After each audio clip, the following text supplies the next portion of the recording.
Hola, bienvenidos al programa de la Unidad Académica de Economía, Dejar hacer, dejar pasar, para tratar temas de la ciencia económica analizados desde una perspectiva cotidiana.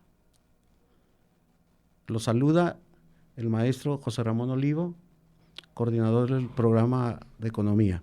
En esta ocasión nos acompaña el maestro Felipe de Jesús Álvarez Lozano, profesor de nuestra escuela, para tratar un asunto importante, un asunto necesario que hace que nos tengamos que analizar el problema de la inflación.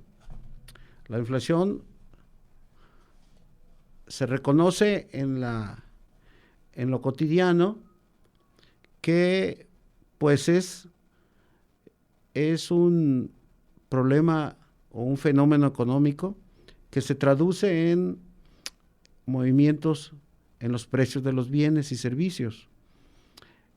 Justamente los precios nos están determinando la capacidad para comprar de nuestro ingreso, de tal manera que un incremento de estos hace pues que el salario, como no se incrementa al mismo tiempo de los precios, pues nos hace un efecto negativo sobre esa capacidad de compra.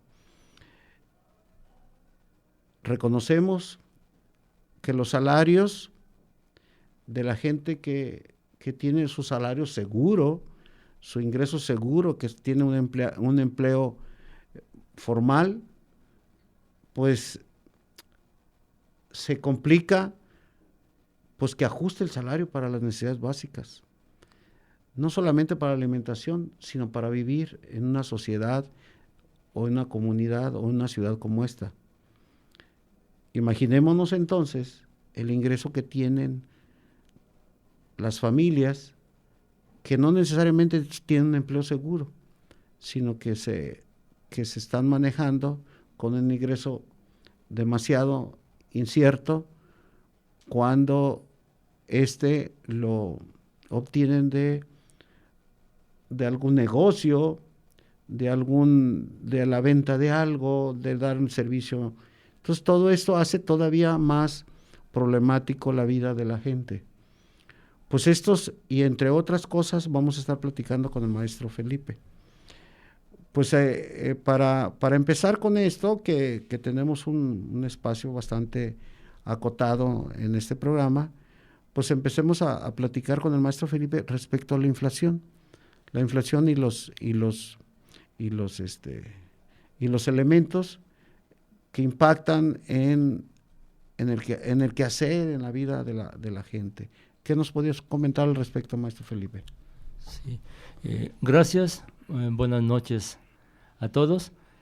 En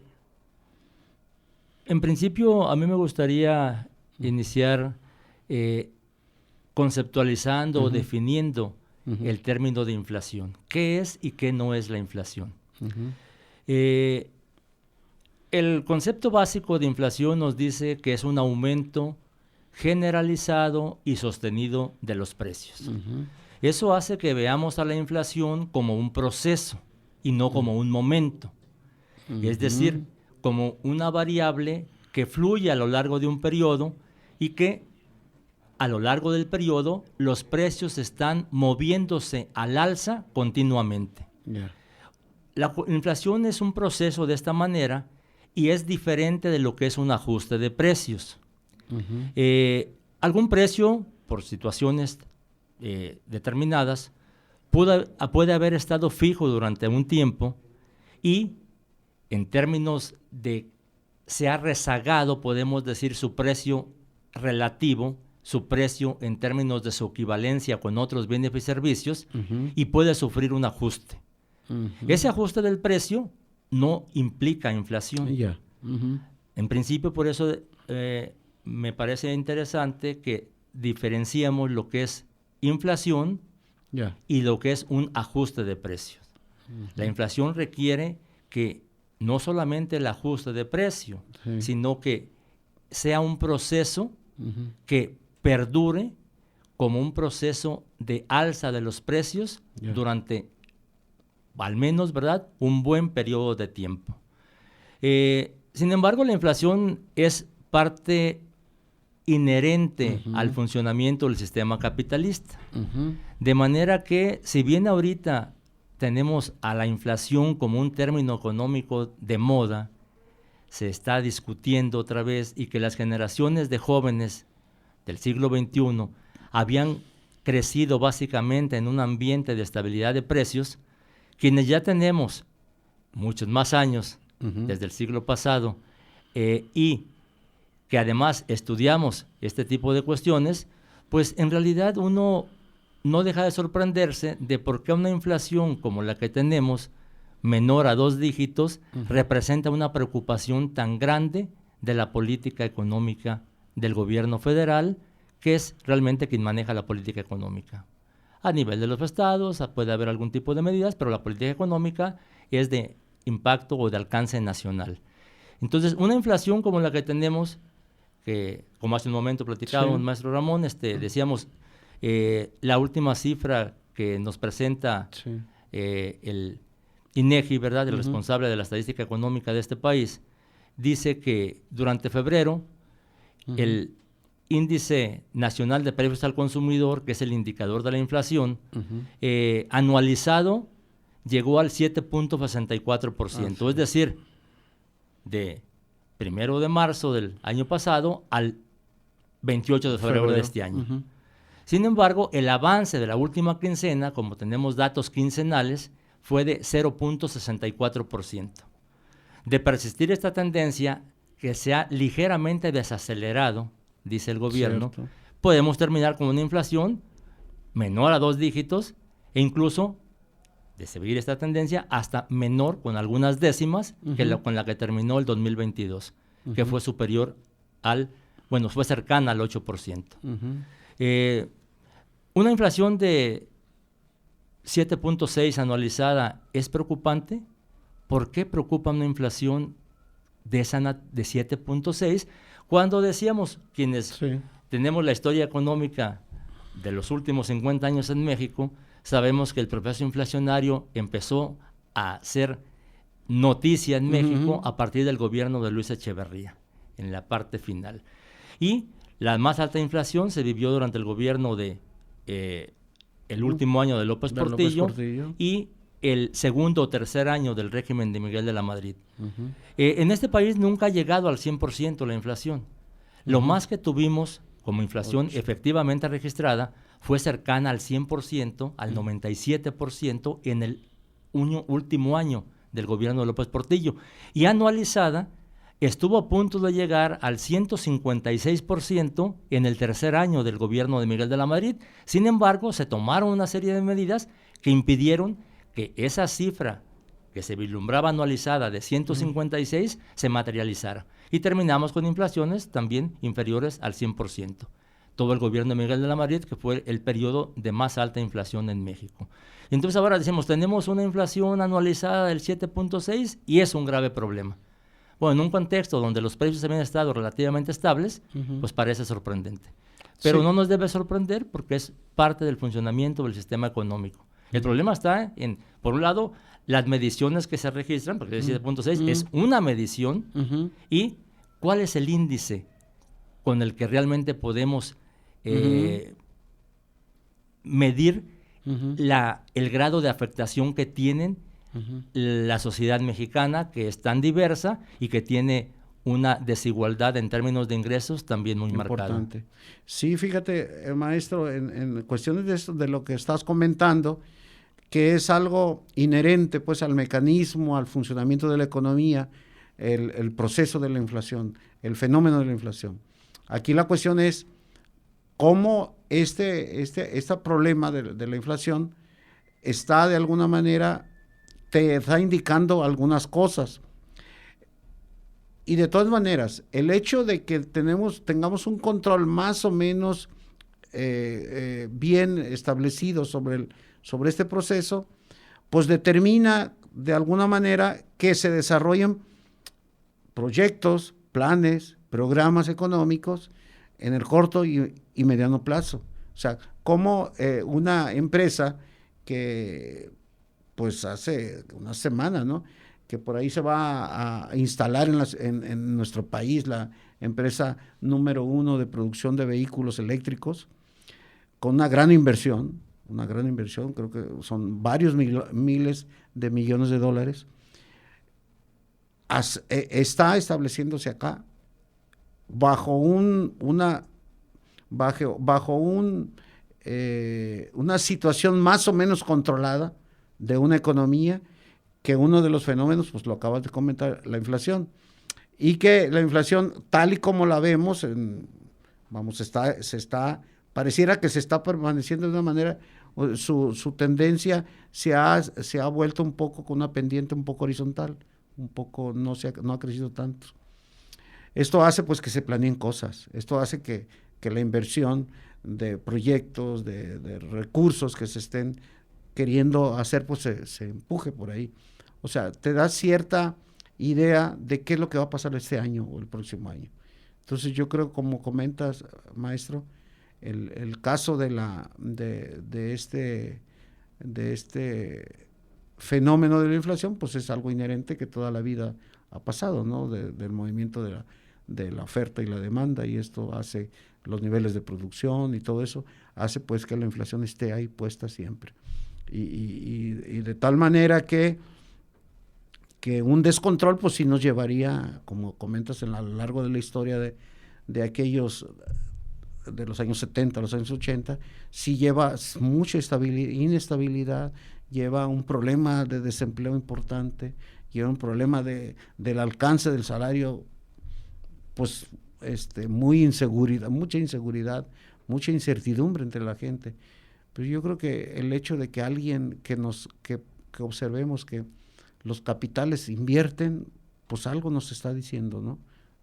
Entre lo que es inversión directa o inversión pública respecto de la inflación, ¿cómo podemos platicar de esto? Sí, sabemos ahora que la producción que se hace en cualquier país, pues no necesariamente significa que es una producción para el mercado local. La producción está globalizada, y la producción que se realiza en México, como puede ser la que realice esta planta que se está instalando o está en proceso de la decisión, bueno, parece que la decisión ya está tomada, pero que no está en funcionamiento, no se ha realmente creado todavía la estructura que soporte la planta productiva, no solamente por la perspectiva, evidentemente, o la expectativa de ventas en el mercado mexicano. Imposible. La producción ahora es para el mercado mundial y se aprovechan las condiciones que determinadas economías ofrecen. Una de ellas tiene que ser, evidentemente, estabilidad en términos de variables macroeconómicas fundamentales y también, de alguna manera, sobre todo, en términos de seguridad de las inversiones, seguridad jurídica y seguridad también en términos de la no posibilidad de que pueda haber una política agresiva hacia las empresas por parte del gobierno y también de que la desigualdad extrema pueda generar estallidos sociales. La economía mexicana ha mostrado esta estabilidad, el gobierno se ha mostrado con una redistribución del ingreso hacia los estratos más bajos importante, evidentemente sin afectar a los estratos más altos, seguramente es parte del acuerdo, pero sí afectando el nivel de vida de las clases medias. En los 80 ocurrió un fenómeno similar, no motivado por la política del gobierno, sino por la política general, en términos de que la sociedad mexicana en los años 80 se volvió más igualitaria. Comentábamos hace rato, yo en los años 80 hice un trabajo que se llama La distribución del ingreso en México en esa década, en el marco de la política de estabilización económica, porque era la época de la alta inflación. Era la época de la alta inflación y en donde la inflación, la teoría tradicional nos dice que tiene que ver con una economía sobrecalentada, nos dice que hay un exceso de demanda que presiona la oferta y que los precios se van al alza por eso. Eso es la explicación más ortodoxa. Se llama inflación por tirón de la demanda. Pero también tenemos inflación por shock de oferta, como el caso ahora de el problema de los suministros de petróleo sí. y de algunos bienes agrícolas que originó la guerra entre Rusia y Ucrania, ¿verdad? Es una inflación por shock de oferta. Por oferta. Pero también tenemos la llamada inflación por costos, la inflación importada, cuando se dice que la inflación viene de fuera, Sí.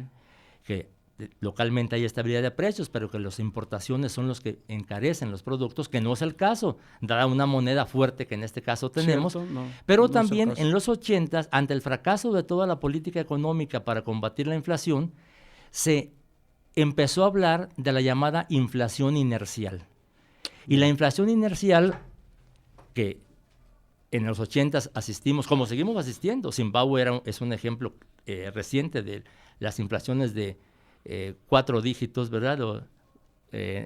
Anuales, es decir, ¿verdad? Cercanas hasta el 100,000% en el año. Pero en América Latina, sobre todo, y en las economías desarrolladas, durante los 80s se vivieron inflaciones de 2 dígitos. De manera que, precisamente por el desacoplamiento de los precios relativos y la inseguridad que esto genera para las inversiones productivas, y hace que la economía se vuelque más hacia la especulación. Entonces, estabilizar fue una preocupación y sigue siendo que para que la economía crezca se debe estabilizar primero la economía, las variables clave de la misma. Entonces en los 80 se empezó a hablar, bueno, es que han fracasado las políticas considerando que es inflación por tirón de la demanda, que es inflación por costos, que es inflación por shock de oferta. ¿Qué tenemos? Decíamos, bueno, y se acuñó hasta la siguiente frase, se decía, los precios de hoy están subiendo porque los de ayer subieron. Y como los de hoy están subiendo, estamos seguros que los de mañana también subirán. Entonces, esto genera una inercia inflacionaria que había que atacar, las expectativas de los agentes económicos con respecto al comportamiento de los precios. Y entonces surgieron los llamados planes heterodoxos en los 80s, de los que el plan mexicano era uno de ellos, se dijo, aunque fue por etapas, que terminó también con la reforma monetaria. Había que incluso modificar la unidad de cuenta de la economía, porque esa unidad de cuenta, la unidad monetaria, estaba ya ligada al pensamiento de que los precios en pesos, para el caso mexicano, seguirán creciendo. Pero igual en Brasil, en Argentina, que fueron los famosos planes heterodoxos de estabilización. Fracasaron todos, ¿verdad? Muchos de ellos fueron impulsados por ideólogos economistas que habían estado en México en los años 70 con los golpes de Estado en América del Sur y que en México les dio cobertura en el sistema educativo mexicano. Pero la pregunta directa de la llegada o la venida de Tesla implica que hay confianza en la economía mexicana, en cierto punto es un indicador. Pero por otro lado decíamos, ¿verdad?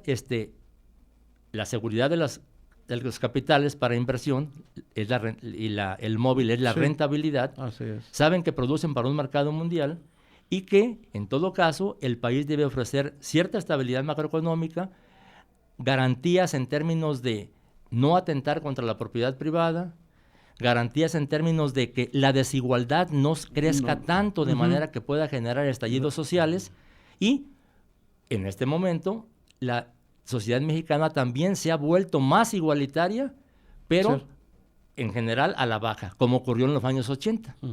Entonces, en los años 80 nos hicimos menos desiguales como sociedad, pero precisamente por la pérdida del poder adquisitivo, principalmente de los sectores medios, lo cual está ocurriendo de nuevo ahora, ¿verdad?, en el actual gobierno. Sí, fíjate que, maestro, pues este fenómeno de la inflación, como dices, tiene diferentes orígenes. Hace pues que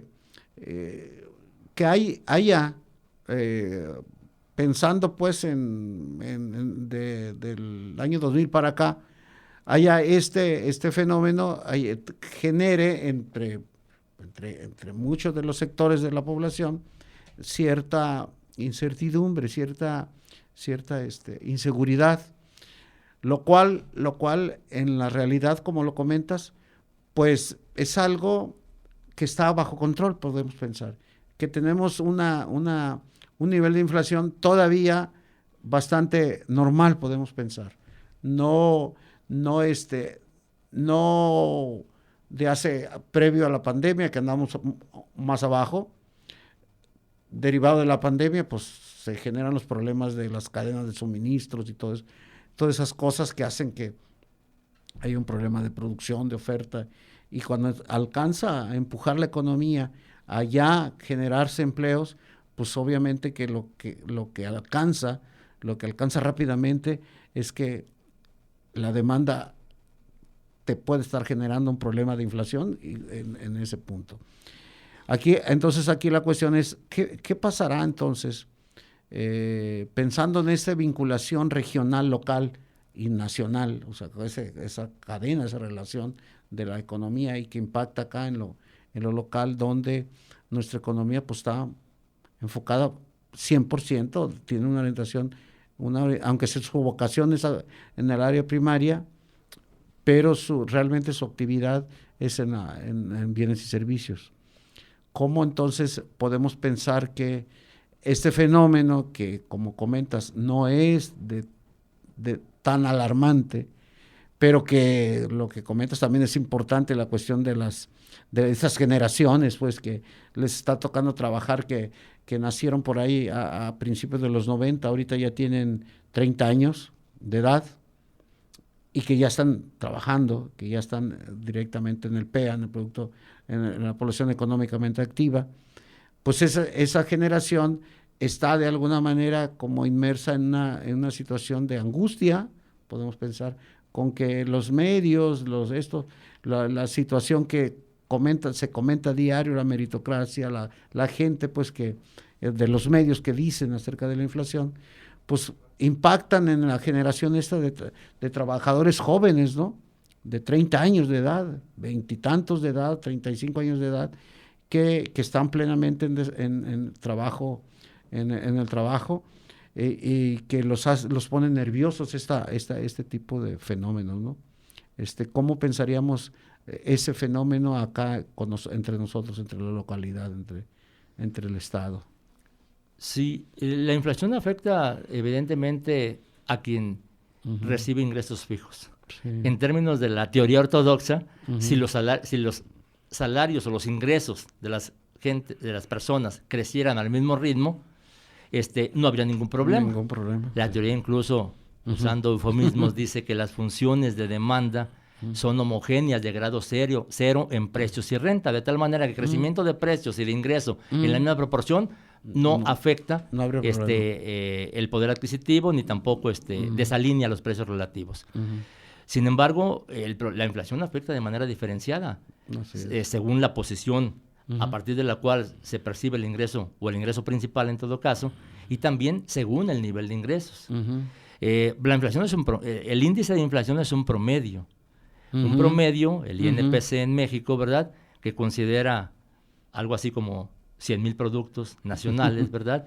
Y que nos lo presentan el dato desagregado por sectores, inflación en bienes, inflación en servicios, y luego ya una clasificación en términos de bienes y servicios.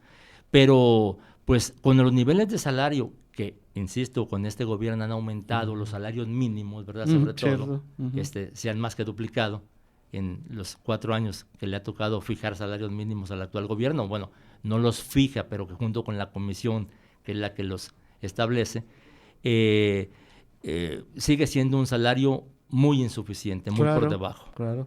Pero las clases medias, sobre todo quienes reciben salarios negociados contractualmente, se han contenido y se han acercado mucho a los salarios mínimos, a los salarios mínimos, ¿verdad? Que sigue siendo totalmente insuficiente. Por un lado, entonces, si el salario mínimo ajusta apenas para alimentarse y para vestir y transportarse, y si esos bienes y servicios son los que suben o los que más suben, cuando uno revisa la desagregación del índice inflacionario, si bien fue 1.2 en lo que van de los estos 2 meses y fue 0.64 en la última quincena, ¿verdad? Y 7.6 anualizada, tenemos que el rubro de alimentos y bebidas no alcohólicas ha subido casi 13%. Y sigue siendo un promedio.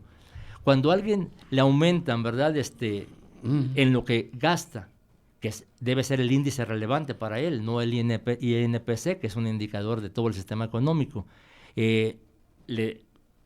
Aumentan 20, 30% sus precios en lo que él gasta, pues le pulverizan, ¿verdad? Se desgasta mucho el salario. Sí, entonces, maestro, pues pensando en el tema, pues vamos a tener que continuar, porque ya de acuerdo a la estructura del programa se nos agota el tiempo y tenemos que invitar otra vez al maestro Felipe para continuar.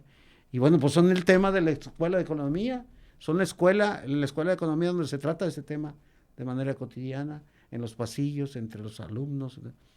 Invitamos a la población a que se acerque a la escuela de economía, invitamos a los jóvenes que están por decidir qué estudiar, pues esto es lo que trata aquí nuestra unidad académica, esta ciencia, y bueno, pues estamos cerrando el programa y nos vemos en la próxima. Hasta luego.